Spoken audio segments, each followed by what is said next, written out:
جو لکھتا ہوں میں نعتِ شافعِ محشر کیے یاور۔ رسول صادق و مصدوق صلی اللہ تعالیٰ علیہ وسلم جو مخبر صادق ہیں، سچ باتوں کی خبر دینے والے میرے آقا صلی اللہ تعالیٰ علیہ وسلم نے اپنی حیات ظاہری میں ہی اس زمانے کے اور اس کے بعد آنے والے حالات کی خبر ہم سب کو عطا فرمائی ہے۔ حدیث جبرائیل مشہور ہے، آپ نے سنا بھی ہوگا۔ رسول کریم صلی اللہ تعالیٰ علیہ وسلم اپنی مجلس پاک میں تشریف فرما ہیں، صحابہ اکرام بیٹھے ہیں، ایک مسافر درمیان میں آیا، حتیٰ کہ حضور اکرم صلی اللہ تعالیٰ علیہ وسلم سے اس قدر قریب ہو کر بیٹھ گیا کہ اپنے گھٹنے رسول کریم صلی اللہ علیہ وسلم کے گھٹنوں سے ملا لیا۔ قریب سے قریب ہونے کی یہ وضاحت فرمائی گئی احادیث میں۔ پھر سوالات کیے انہوں نے، اس مسافر نے پہلے پوچھا ایمان کسے کہتے ہیں، پھر پوچھا اسلام کسے کہتے ہیں، پھر پوچھا احسان کسے کہتے ہیں۔ تینوں کے بھی میرے آقا صلی اللہ علیہ وسلم نے جوابات عطا فرمائے۔ ایمان کیا ہے، اسلام کیا ہے، احسان کیا ہے، یہ تفصیلی حدیث ہے، مجھے جو عرض کرنا ہے وہ یہ ہے۔ پھر چوتھی مرتبہ جو سوال کیا اس مسافر نے، متی الساعہ، قیامت کب آئے گی؟ لیکن اللہ کے حبیب صلی اللہ تعالیٰ علیہ وسلم نے اس سوال کے جواب میں وضاحت کے ساتھ واضح طریقے سے یہ نہیں ارشاد فرمایا کہ محدد یہ وقت ہے یا معین وقت ہے، بلکہ یوں فرمایا جتنا پوچھنے والے کو اس بات کا علم ہے اتنا ہی پوچھے جانے والے کو بھی اس بات کا علم ہے۔ اس کے بعد یہ فرمایا کہ میں اس کی علامتیں ضرور بتا دیتا ہوں۔ پھر اب وہ صحیح حدیث پاک ہے جو میں یہ عرض کر رہا ہوں، حدیث جبرائیل، تقریباً محدثین نے اس کو بیان کیا ہے اور کئی صحابہ اکرام سے یہ حدیث مروی ہے۔ تو یہ اللہ کے حبیب صلی اللہ علیہ وسلم نے اس میں چند علامتیں بیان فرمائی تھی۔ ان تلد الامۃ ربتہا، تم دیکھو گے کہ باندی اپنے سردار کو جنے گی، اور پھر تم دیکھو گے کہ ننگے پیر چلنے والے چرواہے جو کم ذات کے لوگ ہوتے ہیں وہ بڑی بڑی عمارتوں میں فخر کریں گے، ہو سکتا ہے زمام حکومت ان کے ہاتھ میں آئے گا، یہ تمام باتیں فسق و فجور عام ہو جائے گا۔ علامات اسی حدیث پاک میں جو واضح طریقے سے ملے، اور اس کے بعد احادیث کا ایک سلسلہ موجود ہے جن کے متعلق محدثین نے ایک باب ہی الگ سے باندھا ہے، پورا ایک چیپٹر رکھا ہے کہ احادیث یعنی فتن کے نام سے اور الملاحم کے نام سے، کہ قیامت کے قریب ہونے والے فتنوں کے متعلق جو میرے آقا صلی اللہ علیہ وسلم نے خبر عطا فرمائی، اس کے متعلق پورا ایک چیپٹر ہی ہے۔ تو یہ جو مسافر آئے تھے وہ کوئی اور نہیں، جبرائیل علیہ السلام تھے، ایک انسان کی شکل میں تشریف لائے، اور صحابہ اکرام رضوان اللہ تعالیٰ علیہ مجمعین کو اس وقت ان کا دین سکھانے آئے تھے، کیونکہ خود میرے آقا صلی اللہ علیہ وسلم نے فرمایا اتاکم جبرائیل یعلمکم دینکم، جبرائیل آئے تھے ابھی تمہارے پاس، وہ چاہتے ہیں کہ تمہارا دین وہ تمہیں سکھائیں۔ سوال کیا سرکار دو عالم صلی اللہ علیہ وسلم سے، اور میرے آقا صلی اللہ علیہ وسلم نے جواب عنایت فرمایا، تو فائدہ سب کو ہوا۔ اسی مخبر صادق صلی اللہ تعالیٰ علیہ وسلم کی تعلیمات میں سے یہ ہے میرے عزیزو، اللہ کے حبیب صلی اللہ تعالیٰ علیہ وسلم نے ارشاد فرمایا، میرے بعد تم دیکھو گے میری امت وہ تمام معاملات کر لائے گی جو پچھلی امتیں کرتی تھیں، ہو بہو اسی طرح تمام چیزیں ان کے اندر بھی آ جائیں گی، حتیٰ کہ رسول کریم صلی اللہ تعالیٰ علیہ وسلم کی احادیث میں جو الفاظ ہیں حذو النعل، یعنی قدم بقدم جس طرح سے پہلے چلے ہیں ویسے ہی، ان میں اگر 73 فرقے ہوئے تھے تو میری امت میں بھی اس طرح کے فرقے ہوں گے۔ اور ایک زمانہ تم پر ایسا آئے گا، اللہ کے حبیب صلی اللہ علیہ وسلم نے فرمایا یوشک ان تتداعى علیکم کما تتداعى الاکلۃ الی قصعتها، ساری قومیں تمہارے اوپر جھپٹنے کے لیے سب ایک دوسرے کو بلائیں گی اور ایک جگہ جمع ہو جائیں گی، وہ اپنا ایک پلیٹ فارم بنائیں گے، اور اس امت پر خاص طور پر یہاں سے مراد امت اجابت ہے، یعنی جو رسول کریم صلی اللہ تعالیٰ علیہ وسلم کی رسالت کو تسلیم کرتے ہیں، اللہ تبارک و تعالیٰ کو ایک مانتے ہیں، اہل اسلام پر پوری قومیں جھپٹ پڑیں گی. کیسے؟ جیسے بھوکا برتن پر جھپٹتا ہے, سارے بھوکے ایک دوسرے کو بلا کر کے ایک برتن پر جھپٹ پڑے, اس طرح سے سب جمع ہو کر کے تمہارے اوپر جھپٹ پڑیں گے. صحابہ اکرام رضوان اللہ تعالی علیہ مجمعین نے اس وقت سوال فرمایا, یا رسول اللہ صلی اللہ تعالی علیہ وسلم, کیا ہم اس زمانے میں تعداد میں کم ہوں گے, تھوڑے ہوں گے, جس کی وجہ سے یہ لوگ ہمارے اوپر جھپٹ پڑیں گے؟ اللہ کے حبیب صلی اللہ علیہ وسلم نے فرمایا, نہیں, تم بہت زیادہ ہوں گے تعداد میں, لیکن تمہاری حیثیت غثاءً کا غثاء البحر, ایک حدیث میں ہے غثاءً کا غثاء السیل, جیسے سمندر کا جھاگ ہے, سمندر کے اوپر جمع ہوا کوڑا کرکٹ کہ پانی کے بہاؤ جس طرف چلا گیا وہ سارا اسی طرف چلا جاتا ہے. تو ساری قومیں تم پر اس طرح سے جھپٹ کر کے ایسی پوزیشن تمہاری بنا دیں گی کہ سب کے بہاؤ کے ساتھ تم بہہ کے چلے جاؤ گے. یہ پوزیشن آج کی ہے. سارے پوری دنیا اکٹھا ہو رہی ہے, سب اپنی اپنی ایک یونین بنا چکے ہیں, ان کی اپنی ایک تنظیمیں ہیں. افسوس ہے کہ امت مصطفیٰ صلی اللہ تعالی علیہ وسلم کا درد رکھنے والی کوئی اس طرح کی عالمی تنظیم جو کھڑی ہو کر کے علل اعلان بات کر سکے, جو کچھ اکا دکا نظر آتی ہیں ان پر بھی یہ قومیں جھپٹ پڑی ہوئی ہیں. آپ کو میں یہ بتاؤں کہ پوری دنیا نے 1923 میں جو خلافت کو ختم کیا, یہ ان کے لیے سب سے بڑا کانٹا تھا ان کے راستے کا. خلافت عثمانیہ کو انہوں نے جو ختم کیا, دو چیزیں انہیں ختم کرنی تھیں. انہوں نے باضابطہ اعلان بھی کیا تھا اور ان کی تحریروں میں اور کئی جگہوں پر یہ بات ملتی بھی ہے کہ ان کے اندر سے دو چیزیں ہٹا دو, ایک خلافت ہے اور ایک جہاد ہے. یہ دونوں نام ہی نہ آنے پائیں ان کی زبان پر. آج ان دو لفظوں سے یہ اس قدر خوفزدہ بھی ہیں اور بلکہ چڑھتے بھی ہیں. اگر کسی نے خلافت کی بات کر دی تو ان کو ایسا لگتا ہے کہ یہ آتنکوادیوں کی ایک جماعت ہے, یہ خلافت کا نظام قائم کرنا چاہتے ہیں. تمہیں معلوم ہے آتنکوادیوں نے خلافت قائم کی تھی.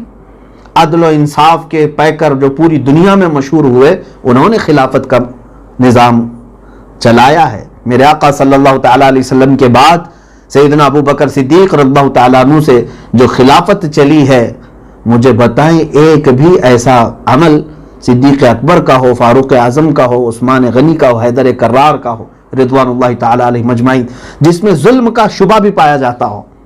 کوئی ہے آج مجھے بتا سکے؟ خلافت کو یہ سمجھتے ہیں, خلافت علی منہاج النبوہ اس کو کہتے ہیں. نبی کونین صلی اللہ تعالیٰ علیہ وسلم کے اصولوں پر وہ خلافت چلی. بعد میں اگرچہ کچھ خلفاء میں برائیاں آئی ہوں, لیکن خلافت کے نظام میں ہمارا اتحاد تھا, ہماری یونٹی تھی. انہوں نے چند دین اور ضمیر کو بیچنے والے مسلمانوں کو خریدا اور ان کو لالچ دی کہ تم اپنی ایک ٹکڑی جمع کر لو الگ سے, تمہیں حکومت بھی مل جائے گی, تم سردار بھی بن جاؤ گے, اپنے چند لوگوں کے تم بادشاہ بھی بن جاؤ گے, خلافت سے ہٹ جاؤ. خلافت کو توڑنے کے لیے انہوں نے ایڑی چوٹی کا زور لگایا. اس کے بعد جب خلافت عثمانیہ چلی بھی 650-700 سال کے قریب, اس کو آخر میں انہوں نے یہی لالچ دے کر کے توڑا. تقریباً خلافت عثمانیہ کے ختم ہونے کے بعد جانتے ہیں آپ 40 ملک بن گئے, 40 ملک بن گئے ایک خلافت کو توڑنے کے بعد. ہندوستان کی تقسیم کے بعد 3 ہی تو ملک بنے, بنگلہ دیش, پاکستان اور ہندوستان. اس طرح سے یہ تقسیم ہو گئی, الگ ہو گئے. اس طرح سے خلافت عثمانیہ کو ختم کرنے کے بعد انہوں نے 40 ملک بنائے. آپ اندازہ کر سکتے ہیں کہ 40 ملکوں کی زمام ایک خلیفہ اگر سنبھالتا ہو تو پھر کیسا نظام ہوتا ہوگا. عزیزان گرامی, وہ یونٹی ان کو ختم کرنا تھا.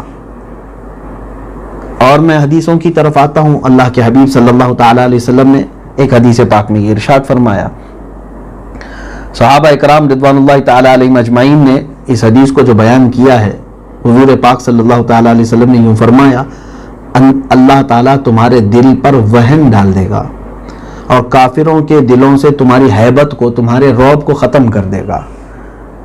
صحابہ نے پوچھا یہ وہن کیا چیز ہے؟ وہن ہمارے دلوں پر ڈال دیا جائے گا, یہ کیا چیز ہے؟ اللہ کے حبیب صلی اللہ علیہ وسلم فرماتے ہیں, حب الدنیا و کراہیت الموت. دنیا سے اس قدر محبت کہ اسی کے لیے جینا, اسی کے لیے مرنا, اور مرنے سے, اللہ کی راہ میں مرنے سے خوف کھانا, ارے نہیں نہیں نہیں, یہ بات کریں گے تو ہمیں مار ڈالیں گے. بلکہ صحابہ کا یہ نعرہ ہوتا.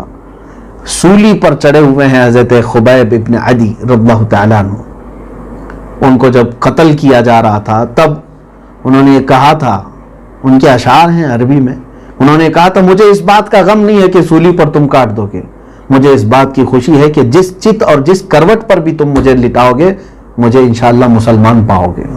میں راہ اسلام میں جا رہا ہوں, اللہ کی راہ میں قتل کیا جا رہا ہوں, کہ یہ میرے لیے فخر کی بات ہے, میرے لیے سعادت کی بات ہے.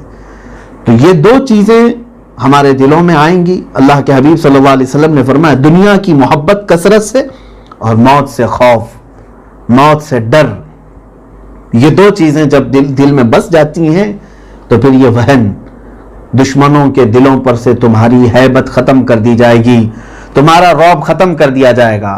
اور ہو بھی رہا ہے ایسے ہی ہے کہ یوں سمجھ لو کہ شیر کو ایک مرغا ہانک رہا ہے, شیر کو ایک کتا چلا رہا ہے, شیر کو ایک چھوٹی سی بکری چلا رہی ہے. کیوں چلا رہی ہے؟ اس لیے کہ شیر کو اس کے گلے میں پھندا ڈال دیا گیا ہے, اسے جینے کی ہوس بڑھ گئی ہے اور اسے کھانے پینے کے شوق زیادہ ہو گئے ہیں. اس کو ایسا لگنے لگا ہے کہ بکری کے اگر میں بات نہ مان لوں تو مجھے یہ ساری بکریاں مل کے مار ڈالیں گی, جبکہ صرف اس کی ایک چنگھاڑ سے ساری بکریاں ختم ہو جائیں. لیکن وہ بھول چکا ہوتا ہے. عزیزان گرامی وقار, اسی طرح کے حالات ہمارے ساتھ پیدا ہوں گے. اب ایک بات میں حدیث پاک عرض کروں. اللہ کے حبیب صلی اللہ تعالیٰ علیہ وسلم ایک بار مدینہ طیبہ میں میدان ہے, کھلا میدان ہے, وہاں کھڑے ہو کر کے آپ نے دعا فرمائی تھی. جہاں آج مدینہ طیبہ میں ایک مسجد آپ دیکھتے ہوں گے, زیارتوں کے لیے جو گئے ہوں گے, مسجد اجابہ, مسجد اجابہ مسجد نبوی شریف سے قریب میں ہی ہے, جنت البقیع کے تھوڑا پہلے اس طرف. یہاں پر اللہ کے حبیب صلی اللہ تعالیٰ علیہ وسلم نے دعا فرمائی تھی اپنی امت کے لیے. اس میں سے ایک دعا میں آپ سے عرض کروں. اللہ تبارک و تعالیٰ کی بارگاہ میں یوں عرض کیا تھا, یہ حضرت ثوبان رضی اللہ تعالیٰ عنہ سے یہ حدیث ہے. اپنی امت کے لیے انہوں نے یوں دعا کی کہ خدا تبارک و تعالیٰ, اے رب ذوالجلال, تو میری امت پر پورے دشمنوں کو ایسا مسلط نہ کر دے کہ یہ ان کو جڑ سے اکھاڑ پھینک دیں. ایک دعا ہے. اور اے مولا, تو میری امت کو عام ہلاکت میں مبتلا نہ کر دے, ایسے کہ سب جگہ لوگ مرتے ہی چلے جائیں, مرتے ہی چلے جائیں. رب تعالیٰ نے فرمایا اے حبیب, میں نے تمہاری دونوں دعائیں قبول کر لی. یہ اجابت کہتے ہیں قبولیت کو. وہیں پر ایک مسجد ہے, مسجد اجابہ. اب سنیے اللہ کے حبیب صلی اللہ تعالیٰ علیہ وسلم نے اس کے بعد کیا فرمایا. فرماتے ہیں اللہ تبارک تعالیٰ نے یہ دونوں دعائیں قبول فرما لی. آخر میں آپ فرماتے ہیں مجھے بڑا خوف اس بات کا نہیں ہے کہ دشمن میری امت کو قتل کر دیں گے, جڑ سے نکال پھینکیں گے. مجھے اس بات کا ڈر نہیں ہے کہ ساری میری امت کو یہ لوگ ختم کر ڈالیں گے. خوف اس بات کا ہے, اندیشہ اس بات کا ہے کہ یہ آپس میں ایک دوسرے کو مار دیں گے. یہ ہے ہماری کمزوری. یہاں ایک دوسرے کے قتل کو ہم نے حلال سمجھا, ایک دوسرے کی برائی کو, ایک دوسرے کی ٹانگ پکڑ کر کھینچنے کو ہم نے سب جائز سمجھ لیا ہے. عزیزان گرامی وقار, وَذَلِكَ لِكَثْرَةِ اخْتِلَافِهِمْ وَتَفَرُّقِهِمْ وَتَمَذْهُبِهِمْ, یہ فرمایا گیا ان کے کثرت اختلاف کی وجہ سے, ان کے کثرت فرقہ بازی کی وجہ سے, ان کے بہت زیادہ الگ طریقے بنا لینے کی وجہ سے یہ معاملات آئیں گے کہ یہ امت کثیر تعداد میں ہو کر کے بھی مغلوب ہو جائے گی. مغلوب کہتے ہیں جس پر دوسرے لوگوں نے غلبہ کر لیا ہو. عزیزان گرامی وقار, یہ ہم آخر الزمان میں ہیں اور ہم دیکھ رہے ہیں اس کا علاج کیا ہے, ہم ان تمام حالات سے کیسے نکلیں. اس کا علاج ہمارے خود اپنے اندر, ہماری ذات میں موجود ہے کہ ہم, مولانا کی بات میں ایک پیش کرتا ہوں. مولانا روم فرماتے ہیں کہ انسان کی مثال ایسی ہے جیسے کہ دیوار شیشے کی تھی, دن میں سورج نکلا اور دیوار پر سورج کی روشنی پڑی, تو ظاہر سی بات ہے دیوار کیا ہوگی, دیوار چمکے گی. تو اس دیوار کو یہ سمجھ بیٹھا کہ یہ اتنی خوبصورت ہے، اتنا چمکتی ہے، اتنا اجالا دیتی ہے، یہ بہت اجالا دیتی ہے۔ مولانا فرماتے ہیں جبکہ اسے یہ معلوم نہیں ہے کہ یہ ساری روشنی دیوار کی نہیں، یہ کس کی ہے؟ سورج کی۔ اگر سورج ہٹ گیا تو اس دیوار کی کوئی حیثیت نہیں، نہ اس کے اندر چمک پیدا ہوگی، نہ وہ روشنی پیدا کر سکے گی۔ اسی طرح کوئی پتھر چمکتا ہو تو سورج کی روشنی سے چمکتا ہے۔ تو مولانا فرماتے ہیں انسان ایسی ہی دنیا کی ان فانی چیزوں سے دل لگا بیٹھا ہے جو عنقریب فنا ہونے والے ہیں۔ تمہیں دنیا میں جو کچھ بھی حسین چیز دکھ رہی ہے یہ قدرت خداوندی کا مظہر ہے۔ اگر اللہ نہ چاہے تو یہ ساری چیزوں کی رونق ختم ہو جائے گی، تمہارا دل اٹھ جائے گا۔ تو کیوں تم اس قدر ان تمام چیزوں پر اپنے آپ کو فدا کر بیٹھے ہو کہ اس دنیا کی خاطر اپنے رب کو بھولنا پڑ جائے، اپنے حبیب پاک صلی اللہ تعالیٰ علیہ وسلم کی بارگاہ میں آنا لوگوں کو پسند نہ ہو۔ اور یہ بھی سنیں اللہ کے حبیب صلی اللہ علیہ وسلم کی حدیث، تم دیکھو گے میرے بعد میری امت میں سے کچھ لوگ آئیں گے یستنون بغیر سنتی ویہتدون بغیر ہدی، فرماتے ہیں میرے طریقے کو چھوڑ کر دوسروں کے طریقوں کو اپنا لیں گے، اور میری ہدایت جو بتایا ہوں میں، جو اصول بتایا ہوں اس کو چھوڑ کر کے دوسروں کے اصول پر چلنے کو اپنا فخر سمجھیں گے۔ حضور اکرم صلی اللہ تعالیٰ علیہ وسلم نے اس زمانے کے متعلق جو خبریں دی وہ یہی ہے حالات کہ سنت مصطفیٰ صلی اللہ تعالیٰ علیہ وسلم آج کتنے لوگوں میں سے ہیں؟ ہم میں سے آپ کاؤنٹ کر کے بتا دیں، کروڑوں کی تعداد میں ہم ہیں، لیکن کتنے ایسے نظر آتے ہیں ہم جن کو دیکھنے کے بعد یہ لگے کہ یہ رسول پاک صلی اللہ تعالیٰ علیہ وسلم کے اصولوں پر چل رہا ہے، دین اس کے اندر رچ بس چکا ہے۔ کون ہے ہم میں سے اس طرح سے؟ ہم نے تو یہ سمجھ لیا ہے حضور اکرم صلی اللہ تعالیٰ علیہ وسلم کے جتنے اصول ہیں یہ سب صرف مولانا لوگوں کے لیے ہے، یا جو دین میں چلا گیا غالب آ گیا اس کے لیے ہیں، باقی سب میرے عزیزو یہاں سب کو ایک طرح سے رکھا گیا ہے۔ اس دین میں سارے لوگوں کے لیے میرے آقا صلی اللہ تعالیٰ علیہ وسلم کے نقش قدم پر چلنا ضروری ہے یا نہیں ہے؟ کیا صرف علماء مبلغین کے لیے، عوام الناس کے لیے نہیں؟ عام آدمی غلط کر کے یہ کہتا ہے میں تو ایک جاہل آدمی ہوں، میں تو عام آدمی ہوں، مولانا صاحب آپ ایسا کر رہے ہیں، تو کیا تم رسول پاک کی امتی نہیں ہو؟ تمہارا رسول کریم صلی اللہ علیہ وسلم سے کوئی رشتہ نہیں ہے؟ عزیزان گرامی، یہ تفریق، یہ جو فرق پیدا کر دیا ہے جماعتوں میں، عوام کثرت سے ہیں آج لیکن دیکھنے میں نظر بھی نہیں آتی۔ میں نے غالباً اس سے قبل یہ بات کہی تھی، آزادی کے ناموں میں دو نام آپ سنتے ہوں گے، مولانا شوکت علی اور مولانا محمد علی جوہر، علی برادران ان کو کہا جاتا تھا۔ ان دونوں نے، مجھے ایک بڑے مفتی صاحب قبلہ ہیں، انہوں نے یہ بات فرمائی تھی کہ ناگپور میں ان لوگوں کا نزول ہوا، تھوڑی دیر کے لیے ٹرین سے اترے تھے، تھوڑی دیر کے لیے، تو انہوں نے تمام لوگوں سے کہا تھا دو چیزیں تم لازم کر لو آج کے دور میں، پھر بہت ساری چیزیں کرنے کی ضرورت نہیں۔ لوگوں نے پوچھا کیا ہے؟ کہا تم ہمیشہ اپنے سروں پر ٹوپی پہنو اور اپنے چہروں پر داڑھی سجا لو۔ کہا کیوں؟ یہ دو چیزوں سے کیا ہوگا؟ کہا بات یہی تو ہے، تم کروڑوں میں ہو دکھتے کہیں نہیں ہو، نظر کہیں نہیں آتے۔ اور کچھ قومیں ایسی ہیں کہ جنہوں نے اپنی شناخت بنا رکھی ہے، وہ اگر چند 100 بھی ہوں تو پورے مجمع میں وہی نظر آتے ہیں۔ تم خود اپنے آپ سے پوچھو یہ سوال۔ اللہ تبارک و تعالیٰ نے جس رسول کریم صلی اللہ تعالیٰ علیہ وسلم کو ہمارا ہادی، ہمارا مرشد، ہمارا قائد بنایا، اس ہادی، اس مرشد، اس قائد کو چھوڑ کر ہم نے ہزاروں دوسرے طریقوں کو اپنا لیا ہے۔ عزیزان گرامی وقار، ماں عائشہ صدیقہ رضی اللہ تعالیٰ عنہا سے ایک روایت یہ بھی ہے، حضور اکرم صلی اللہ تعالیٰ علیہ وسلم نے فرمایا میرے بعد میری امت میں سے تم دیکھنا قیامت اس وقت تک نہیں آئے گی جب تک میری امت کے کچھ قبیلے شرک نہ کر جائیں، بت پرستی کرنے لگ جائیں۔ حتیٰ کہ ایک حدیث میں ہے لات، حبل، عزا، یہ جو مکہ والوں کے جو بت تھے جو خانہ کعبہ کے ارد گرد رکھے تھے، میرے آقا صلی اللہ علیہ وسلم نے فرمایا ان کی پوجا ہونے لگ جائے گی، پھر سے تم دیکھو گے کہ ان کی پوجا ہونے لگ جائے گی۔ حضرت عائشہ صدیقہ رضی اللہ تعالیٰ عنہ فرماتی ہیں جبکہ آیت کریمہ میں یہ بات آئی تھی میں نے جو ابھی خطبے کے بعد تلاوت کی، اللہ نے فرمایا وہی ہے جس نے اپنے رسول کو ہدایت کے ساتھ بھیجا ہے تاکہ وہ دین کو پوری دنیا میں غالب کر دے، اگرچہ مشرکین ناپسند کریں۔ ام المومنین فرماتی ہیں اس آیت کے بعد تو میں یہ سمجھتی تھی کہ اب قیامت تک صرف دین اسلام ہی غالب رہے گا، لیکن حضور نے جب یہ فرمایا کہ پھر میری امت کے کچھ فرقے ایسے آئیں گے جو بت پرستی کریں گے، شرک کریں گے، تب میں نے یہ سمجھ لیا کہ کچھ لوگوں کے لیے گمراہی ہے۔ آج عرب اس طرف جا رہے ہیں میرے عزیزوں۔ میرے آقا صلی اللہ تعالیٰ علیہ وسلم نے جو فرمایا عرب کے کچھ قبیلے، کیا آپ نہیں دیکھ رہے ہیں وہاں مندروں کے لیے بھی آپ اجازتیں مل گئی ہیں؟ بت پرستی میں ہم نے کچھ ابا قبا جبے میں لوگوں کو دیکھا جو آرتی اتار رہے ہیں۔ آج تک اتنے 100 سالوں میں بہت ساری خرابیاں تو آئی ہوں گی، لیکن بت پرستی وہاں پر نہیں تھی۔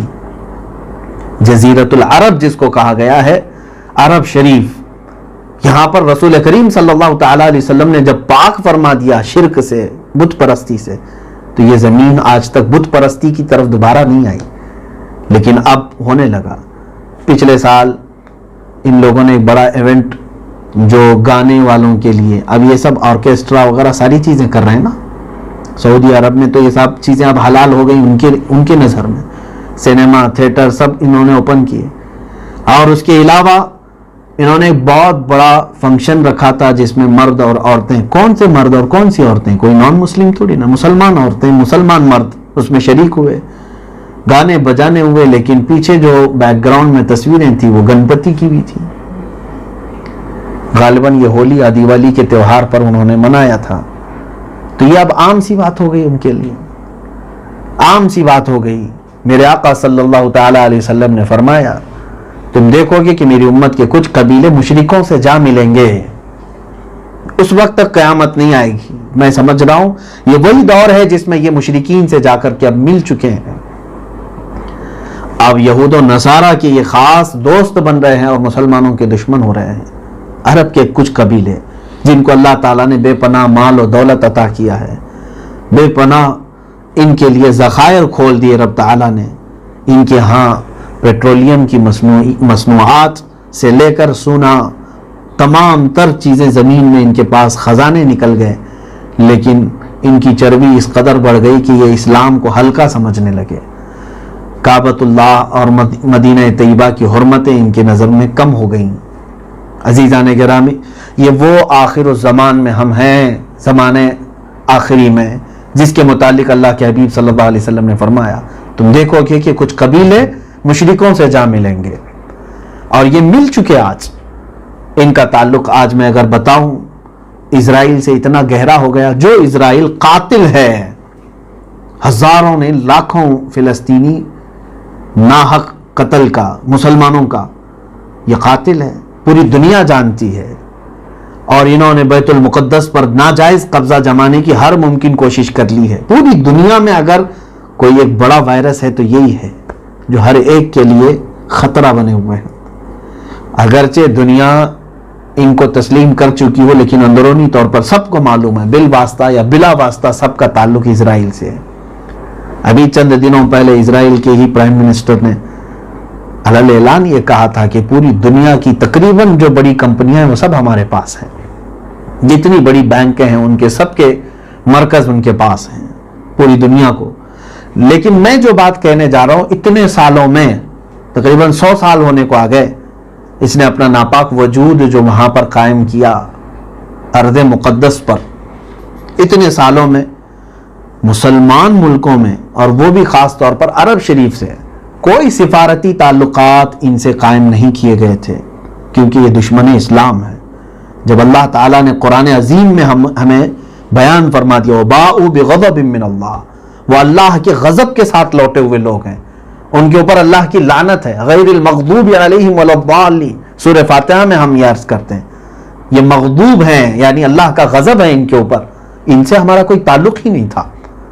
عرب شریف میں آج تک اتنے سالوں تک کوئی تعلقات استوار نہیں کیے گئے، سفارتی تعلقات، حتیٰ کہ پورے عرب شریف کی فضائی حدود پر کوئی اسرائیلی طیارہ نہیں اڑ سکتا تھا، اور براہ راست کوئی ادھر سے ادھر چیزیں تجارتی نہیں ہو پاتی تھیں، کیونکہ ہم نے بائیکاٹ رکھا تھا، ہم مانتے ہی نہیں تھے اس کو کوئی ملک، ناجائز طریقے سے قبضہ کیا ہوا ایک ملک، اس کو تسلیم ہی نہیں کرتے.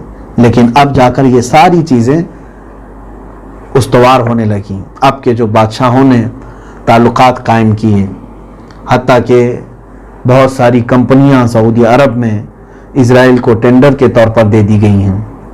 ایئرپورٹ کی سیکورٹی کی کمپنیاں اسرائیل کے ہاتھ میں چلی گئی ہیں. اگرچہ آپ ڈائریکٹ نہیں بتا پائیں، لیکن بالواسطہ انہی کے یہ ہاتھ میں، انہی کے زمام میں پورا عرب پہنچتا نظر آ رہا ہے. اتنا ہی نہیں بلکہ اب سعودی کے فضائی حدود بھی کھول دیے گئے کہ اسرائیلی طیارے اڑ سکتے ہیں، آ جا سکتے ہیں.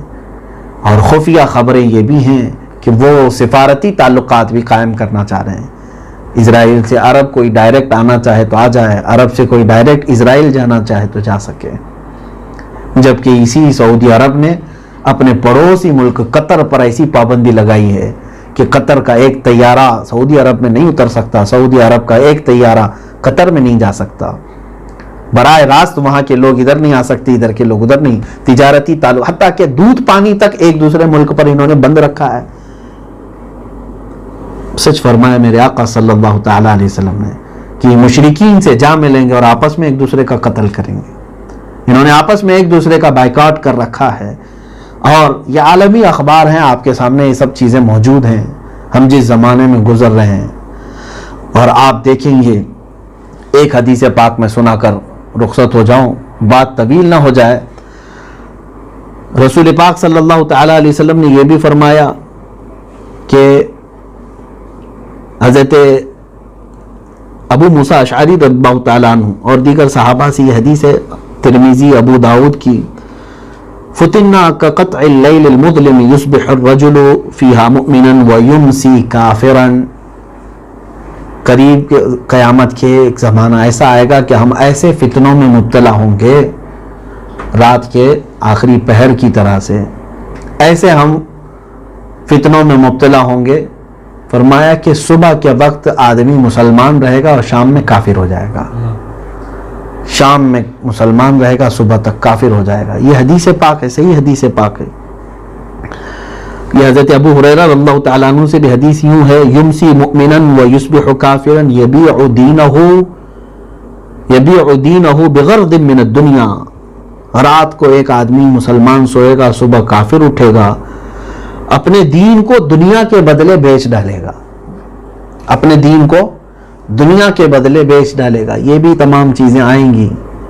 تو جس کا دین کمزور ہوگا، ہلکا ہوگا، وہ یہ سب چیزیں آج کر جائے گا. سب چیزیں کرنے پر وہ ہر چیز کو تسلیم کرے گا. کچھ اور حدیثیں ہیں، ایک مرتبہ میں آپ کو سنا دوں. اللہ کے حبیب صلی اللہ تعالیٰ علیہ وسلم نے یہ بھی ارشاد فرمایا، اذا کانت امراؤکم خیارکم و اغنیاؤکم سمحاؤکم و امورکم شورا بینکم فظہر الارض خیر لکم من بطنہا. جب تمہارے امیر جو تم پر حکومت کرتے ہیں وہ اچھوں میں سے ہوں، اور جب تمہارے مالدار سخی ہوں، اور تمہارے آپس کے معاملات مشورے سے طے پائیں، مشورہ جاہلوں کے نہیں، علم والوں کے مشورے سے طے پائیں، تو سمجھ لو کہ یہ زمین کا اوپر والا حصہ تمہارے لیے بہتر ہے نیچے والے حصے سے. بات سمجھ میں آ رہی؟ تمہارا جینا اس وقت خیر ہوگا. لیکن حدیث کا دوسرا ٹکڑا یہ ہے، وَإِذَا كَانَتْ أُمْرَاؤُكُمْ شِرَارُكُمْ وَأَغْنِيَاؤُكُمْ بُخْلَاؤُكُمْ وَأُمُورُكُمْ إِلَى نِسَائِكُمْ فَطَنُ الْأَرْضِ خَيْرٌ لَكُمْ مِنْ زَهْرِهَا.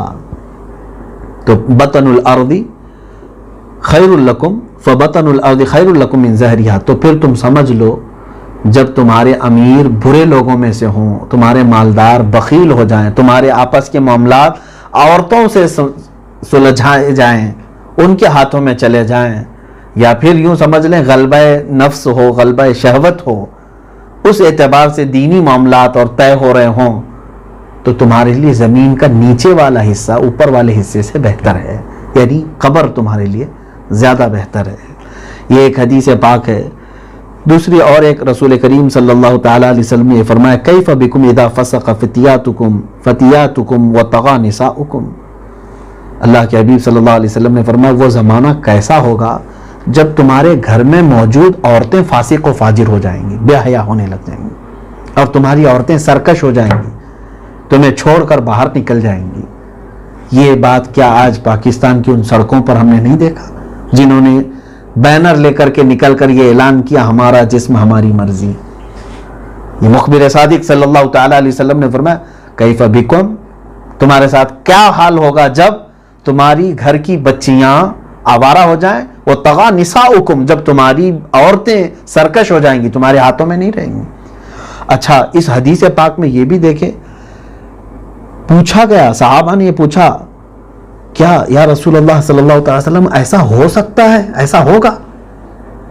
تو جواب میں میرے آقا صلی اللہ علیہ وسلم نے فرمایا نعم و اشد، نہیں بلکہ اس سے بھی زیادہ سخت ہوگا. ہاں ایسا تو ہوگا، اس سے بھی زیادہ سخت ہوگا. اس سے زیادہ سخت کیا ہوگا وہ محسوس کریں آپ. پھر اللہ کے حبیب صلی اللہ علیہ وسلم نے فرمایا کیف انتم اذا لم تأمروا بالمعروف ولم تنہوا عن المنکر، کیا حالات ہوں گے تمہارے اس وقت جب تم کسی کو اچھائی کا حکم نہیں دو گے اور کسی کو برائی سے نہیں روکو گے، تو تمہارے لیے کیسی کیسی ہلاکتیں آئیں گی. تو صحابہ نے پوچھا یا رسول اللہ صلی اللہ علیہ وسلم کیا ایسا بھی ہوگا؟ رسول کریم صلی اللہ تعالی علیہ وسلم نے فرمایا ہاں اس سے بھی زیادہ سخت ہوگا. اس سے بھی زیادہ سخت کیا ہوگا؟ اب دیکھیں، کسی بھی قوم کے ختم ہونے، ہلاک ہونے کے 3 درجے بتائے ہیں. پہلی بات تو یہ ہے کہ اچھائی کا حکم دینا اور برائی سے روکنا یہ امت خیر کا لقب ہے. یہ اگر آپ یہ چھوڑ چکے ہیں تو سمجھ لیں آپ یہ ہر ایک کا فریضہ ہے، اچھائی کا حکم دینا اور برائیوں سے روکنا، کسی کا خوف دل میں نہ رکھو. اب ایک زمانہ آئے گا جب قوم ڈھیلی پڑ جائے تو کیا ہوگا معلوم ہے؟ ہلاکت کا پہلا درجہ یہ ہے کہ آدمی اپنے اچھائی کے بارے میں تو سوچے گا میں برا نہیں ہونا چاہتا ہوں اپنے اچھائی کے لیے، دوسرے جائے کہیں پر بھی. یہ ہلاکت کی پہلی سیڑھی ہے، یہ ہلاکت کا پہلا درجہ ہے. میں خود اچھا رہوں، باقی دوسرے کوئی کہیں جائیں، ہم کو اس سے کیا غرض؟ کیونکہ امت خیر اس لیے نہیں ہے کہ تم خود اچھے بن کر دوسروں کو ایسے ہی چھوڑ دو آوارہ. اب انہوں نے چھوڑ دیا پہلی چیز. دوسرا سنیں، دوسرا درجہ کیا ہے قوم کی ہلاکت کا؟ اللہ اکبر. فرمایا گیا کہ یہ ہلاکت کا بیج ہے. دوسرا یہ ہے کہ خود نیک راہ پر چلتے ہیں اور نہ دوسروں کو چلنے دیتے ہیں. یہ دوسرا ہے، یعنی اب خود بھی اچھا نہیں بننا چاہ رہا ہے اور دوسرے کو بھی چلنے نہیں دے رہا ہے. مجھے نماز نہیں جانا ہے تو دوسرے کو کیوں جانے دو، معاذ اللہ رب العالمین. اگر یہ درجہ آیا ہے تو یہ قوم کی ہلاکت. یوں سمجھ لیں بیج ان لوگوں نے بویا تھا جو خود اچھے بن کر کے دوسروں کو اچھا بننے کی ترغیب ہی نہیں دے رہے تھے. اب دوسرا درجہ یہ آیا کہ خود بھی اچھے نہیں ہیں اور دوسروں کو اچھے بننے کے لیے دیا بھی نہیں جا رہا ہے. یہ دوسرا درجہ ہے. یوں سمجھ لیں بیج کے پھل پودے اگ گئے. تیسرا درجہ کیا ہے جو آخری ہے قوم کی ہلاکت کا؟ فرمایا گیا کہ اس کے بعد تیسرا دور ایسا ہے کہ نیکی کو برا سمجھا جائے، حق کو باطل سمجھا جائے اور برائیوں کو حق سمجھا جائے. یعنی ختم ہی ہو گیا درجہ. یہ سمجھ لیں یہ عذاب الہی کا آخری درجہ ہے اس کا. تو اگر تم امر بالمعروف اور نہی عن المنکر چھوڑ دیے ہو تو آج ہو سکتا ہے کہ آپ نے بیج بو دیا ہے. ہر کوئی یہ سوچ رہا ہے نا کہ میں کیا ذمہ دار ہوں سب کا. نہیں میرے عزیزوں، بولنا تمہارا کام ہے. انبیاء اکرام علیہ السلام نے 950 سال تک انہوں نے جب قوم کو ہدایت کی طرف بلایا ہے، یہ نہیں دیکھا کہ کتنے لوگ آ رہے ہیں، کتنے لوگ سدھر رہے ہیں، کتنے لوگ صبر رہے ہیں. انہوں نے آخر میں یہی کہا ما علینا الا البلاغ، اور اجر کے بارے میں یہی کہتے تھے ان اجری الا علی رب العالمین، ہمارا اجر، ہمارا معاوضہ رب العالمین کے پاس ہے.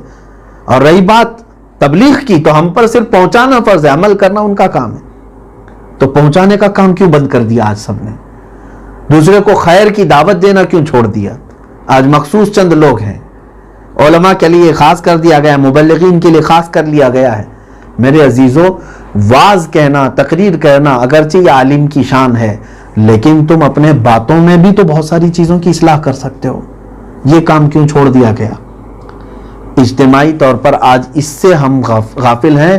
گویا کہ ہلاکت کے 3 درجوں میں سے پہلے درجے پر آج قوم آ چکی اور بیج بو لیا آپ نے.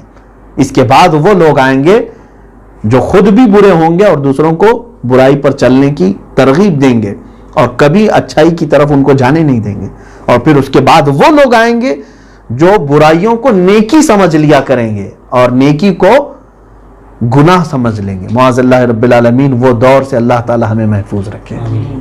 جب لوگ یہ سمجھنے لگیں کہ اذان دینا گناہ ہے، جب لوگ یہ سمجھنے لگ جائیں کہ مسجد میں جانا یہ ناپاک لوگوں کا کام ہے، معاذ اللہ رب العالمین گنہگاروں کا کام ہے، جب یہ پورا الٹ جائے گا نظام تو سمجھ لیں وہ آخری درجے پر ہیں وہ لوگ. یہ حدیث کریمہ جو میں نے سنایا اور اس کے بعد اللہ کے حبیب صلی اللہ تعالیٰ علیہ وسلم نے بہت ساری باتیں اس وقت جو ارشاد فرمائی. اور ایک اسی میں حدیث پاک میں ہے حضرت ابو حذیفہ رضی اللہ تعالیٰ عنہ جو سب سے زیادہ ان باتوں کے عالم تھے. حضور اکرم صلی اللہ تعالیٰ علیہ وسلم نے جو فرمایا ہے، رسول کریم صلی اللہ تعالیٰ علیہ وسلم نے یہ فرمایا کہ جب ایسے حالات ہوں تو کیا کیا جائے، تو فرمایا علیکم بالجماعت والامام، فرمایا کہ تم بڑی جماعت اور امام کے ساتھ رہو. اگر چھوڑ کر کے تم الگ رہو گے تو پھر تم تفرقہ کی وجہ سے تنہا تنہا جہنم میں چلے جاؤ گے. یہ وہ دور ہے جب ہمارا اکٹھا ہونا، متحد ہونا، علماء صالحین، علماء اہل سنت و جماعت کے ساتھ ہونا ہر ایک کے لیے آج ضروری ہے. ورنہ تم تنہا رہو گے تو آج حالات ایسے ہیں کہ تمہیں ٹکڑوں میں بانٹ کر کے شیطان ہلاک کر دے گا. یہ حدیث پاک ہے، اللہ کے حبیب صلی اللہ تعالیٰ علیہ وسلم نے فرمایا. اور کچھ حدیثیں ہیں، بہرحال میں یہاں پر یہ کہتا ہوں کہ حضرت عمرو بن عاص رضی اللہ تعالیٰ عنہ یہ فرماتے تھے کہ قیامت کے قریب جو زمانہ آئے گا اس میں سے ہر فتنہ ایسا آئے گا کہ اس کے بعد ایک فتنہ آئے گا تو مسلمان یہ کہے گا، پہلے والے فتنے کو بھول جائے گا اور دوسرے کے بارے میں کہے گا یہ اصل فتنہ ہے، پہلے تو کچھ بھی نہیں تھا. پھر دوسرا فتنہ گزر جائے گا، پھر تیسرا فتنہ آئے گا، تب وہ کہے گا کہ پہلے کچھ بھی نہیں تھا، یہ اور سخت ہو گیا ہے. یہ وہ دور ہے. آپ دیکھیں ایک کے بعد دیگرے ہم پر جو بلائیں آ رہی ہیں، ہم پہلی چیز کو بھول جا رہے ہیں اور دوسری چیز کی طرف ہم پھر اب اس کے استقبال کے لیے تیار ہیں. فتنہ آزمائش کو کہا جاتا ہے، یہ سب آزمائشیں ہیں. آج جو ہم لوگ آزمائے جا رہے ہیں بیماریوں سے، اس کی جگہ جگہ چرچے، لیکن اس سے پہلے تھوڑے دن پہلے میں سمجھتا ہوں 2 مہینے گزرے ہوں گے جس فتنے کا کثرت سے تذکرہ کہیں کسی سے سنائی دے رہا ہے آپ کو. جہاں کھولو، واٹس ایپ کھولو، کسی کے سٹیٹس دیکھو، سب اسی فتنے. کیا ہمارے ہندوستانی ظالمانہ نظام کو لانے کی کوشش کر رہے تھے کچھ حکومت کے کارندے، کسی ایک قوم کو ٹارگٹ کر رہے تھے، یہ تمام باتیں چل رہی تھی. وہ بھی ایک فتنہ تھا لیکن اس کو بلا دیا گیا. ہم بیماری کے فتنے میں اس طرح سے آج ملوث ہیں اور یہ کہتے ہیں اس سے بڑا تو یہ ہے. اب دیکھنا اس کے بعد قحط سالی کا دور آئے گا، جب بھوک مری ہوگی تب تم کہو گے پہلے کچھ بھی نہیں تھا، یہ اور زیادہ ہے. سچ فرمائے میرے آقا صلی اللہ تعالیٰ علیہ وسلم. اور رسول کریم صلی اللہ تعالیٰ علیہ وسلم کی یہ باتیں اگر مسلمان کو ہی یاد نہ رہیں تو میرے عزیزوں اور کس کو یاد ہونا چاہیے. یہ کتنی بڑی بات ہے کہ اللہ کے حبیب صلی اللہ تعالیٰ علیہ وسلم نے ہمیں ساری باتیں بیان فرما دی ہیں. پھر انشاءاللہ العزیز دوسری بحث میں اور کچھ باتیں عرض کروں گا. آج کے لیے اتنا کافی ہے کہ آپ سب اس بات کی تیاری میں رہیں کہ اب ہر دن آنے والا آپ کے لیے ایک نئی کچھ مصیبت لے کر کے آئے گا، کچھ نیا فتنہ لے کر کے آئے گا اور نئی خبر آپ کو آئے گی. جب سو کر کے اٹھو گے تو ایک نئی بات سنو گے. آج کی شام ختم ہو رہی ہے، رخصت ہو رہی ہے، کل کیا ہونے والا ہے آپ کو خبر نہیں ہے. بستر سے اٹھو گے تو ایک نئی خبر سنو گے. پھر انہی دنوں میں وہ دن بھی آ جائیں گے جب پورے لوگ چیخ پکار کر کے یہ کہیں گے کہ سورج مغرب سے نکل گیا، اب توبہ کا دروازہ ہی بند ہو گیا. تو میرے عزیزوں وہ وقت آنے سے پہلے اگر سورج کا پچھم سے نکلنا ابھی دور بھی ہو، اس سے پہلے اور کچھ علامتیں آنی بھی ہوں، کہیں ایسا نہ ہو کہ آج کے فتنوں کی خبر آپ نے سنی، افسوس ظاہر کیا، سوچا کہ یہ سب چیزیں ختم ہو جائیں گی، اب کل کیا ہونے والا ہے پتہ نہیں. سوئے لیکن صبح آنکھ کھل ہی نہ سکی اور ہم ہی یہاں سے رخصت ہو گئے. یوں سمجھ لو کہ انہی فتنوں میں ہمارا خاتمہ بھی ہو جائے گا. تو ہمارے پاس وقت کم بچا ہے. آپس کے تمام رقابتوں کو ختم کریں. ایک دوسرے کے لیے محاذ چھیڑنے کا وقت نہیں ہے. آپس میں مومنین کے لیے تلواریں اٹھانے کا وقت نہیں ہے. ایک دوسروں کی عزتوں کو اچھالنے کا وقت نہیں ہے. سوشل میڈیا پر آج کثرت سے ان تمام معاملات پر سب سرگرم ہیں. میں دعوت دیتا ہوں اپنے بچوں کو، جوانوں کو، اہل علم حضرات کو کہ یہ وہ وقت نہیں ہے کہ ہم آپس کی رقابتوں اور رنجشوں کو عروج پر لے آئیں. انسانی فطرت ہے اس طرح کی. ہر زمانے میں ایک دوسرے کی رقابت اس طرح سے رہی ہے، چپکلشیں رہی ہیں، حسد ہوتا رہا ہے. لیکن میرے عزیزوں، ہم آخر الزمان میں ہیں. بہت بڑے بڑے فتنے سر اٹھا کر ہمارے سامنے کھڑے ہیں. کہیں ایسا نہ ہو کہ ہم آپس کے ان تمام معاملات میں الجھ کر کے رہیں تو دشمن تو دور کی بات ہے، چھوٹی سی ٹڈیاں بھی تمہیں ہلاک کر کے ختم کر دیں گی. چونٹیاں ہمیں کھا جائیں گی، تمہیں خبر بھی نہیں ہوگی. اللہ رب العزت قوم مسلم امت مصطفیٰ صلی اللہ تعالی علیہ وسلم کو متحد و متفق فرمائے. جو لکھتا ہوں میں نعت شاہ محشر